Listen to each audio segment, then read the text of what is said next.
Now, the Northern Lights are one of nature's great displays, a mysterious, multicoloured show, rather like Rosemary's Cookery, in which the night sky is suddenly lit up like a lava lamp, rather like Rosemary's Reagan. It occurs most commonly in the Arctic region, but has recently been seen in the Lake District, Scotland and East Lancashire. Joining me now to explain the beautiful display of Aurora Borealis, and where best to see it, is astronomer Mark Thompson and explorer Martin Andrews.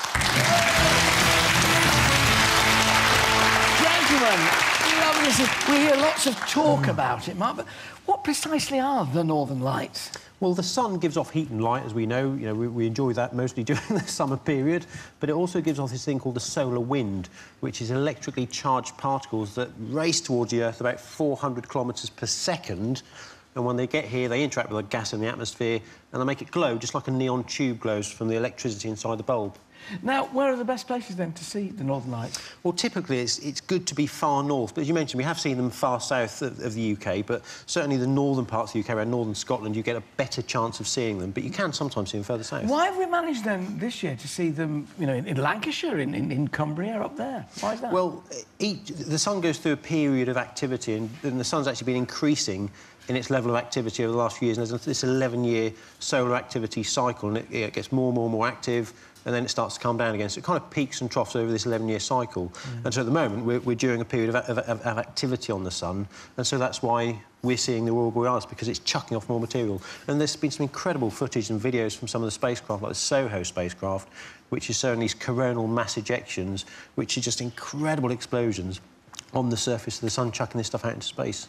What sort of environmental conditions do you need to see them clearly? Clear skies. I mean, it's a joke, but, you know, clear skies are really all you need. If it's cloudy, you're not going to see them. If it's cloudy, you're not going to see them at all. If it's clear sky and there's a display going on in your part of the world, then you'll see it. You don't need binoculars, you don't need telescopes, no equipment needed. You will be able to see it. And so it's a naked eye phenomenon, but as long as it's clear, ideally a moonless night, because the brightness of the moon can cause them to be less visible. And if there's a display going on, then you'll see it. What time of year is best? It does vary. I mean, certainly we're around a good period of time at the moment. So I would say around this time of year, around the equinoxes, is probably one of the best times of year. But it does vary as the years progress. So October, November, and obviously you've got longer, darker nights. You're not going to see them in the middle of the summer. What about, bring Martin in now, because, Martin, places then to go, we've talked about where you can happen to see them, but are there special sort of expeditions you can make with a view to seeing the Northern Lights? Well, it's funny that I've filmed various travel shows. I've been to the Polar Circle, Scandinavia, Northern Siberia, and I've never seen the Northern Lights. So we're making the point here that it's not guaranteed. It's a bit like whale watching. You might not necessarily see them, but obviously they're called Northern Lights for a reason. They're in the north. So you want to really go above 60 degrees latitude, the Arctic regions. So we're talking countries such as Alaska, Canada, Iceland, Norway, Russia, Sweden, for example. So can you do it on a budget, and can you do it luxuriously? You can do it in many ways. I think an exciting way you can do it, you can actually do it just by flight only. There's a company called Amiga Holidays, and they do a flight from Stansted.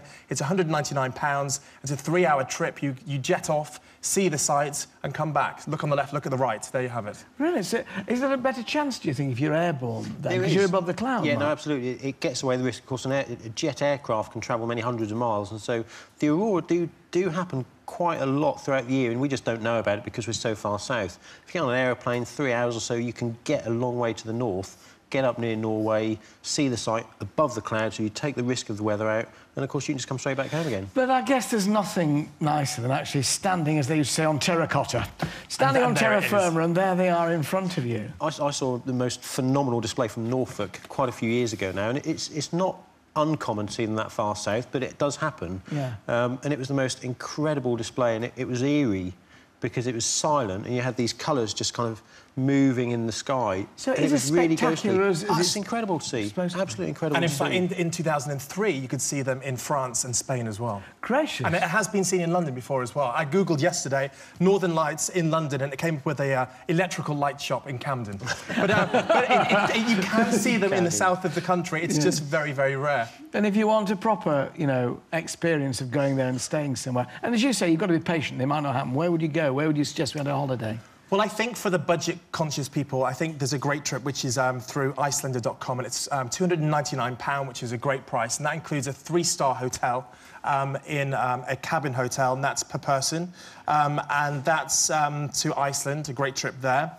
And for the people who want to, you know, push the bank a little further, there's a trip which is a bit costly. It's £2,198 per person. Ooh, but it's per night. But it's called the Great Nordic Odyssey, and it's a 12-day excursion through Norway and Sweden. You take a scenic train through the mountains of Oslo. I mean, it's as 5-star as you can get. Is that one of these ice hotels? That's right. You go on to that separately, yeah. Which I've stayed in an ice hotel myself in real raw Russia, and it's freezing cold, and the dead reindeer skin wasn't that, you know... Oh, so take your thermals if you go to an ice hotel. When you go to there. So you really do get very cold inside. Well, you're literally sleeping in a freezer. Oh. But it's all part of the amazing experience in this 12-day trip, which does cost, you know, just slightly over £2 grand. That amazing experience in my back kitchen, if I just shut the door of the freezer, yeah, and take a torch in with me for the Northern Light. No. And there is another trip for 7 days, which is £1,699 per person, and this is going to Swedish Lapland. Yeah.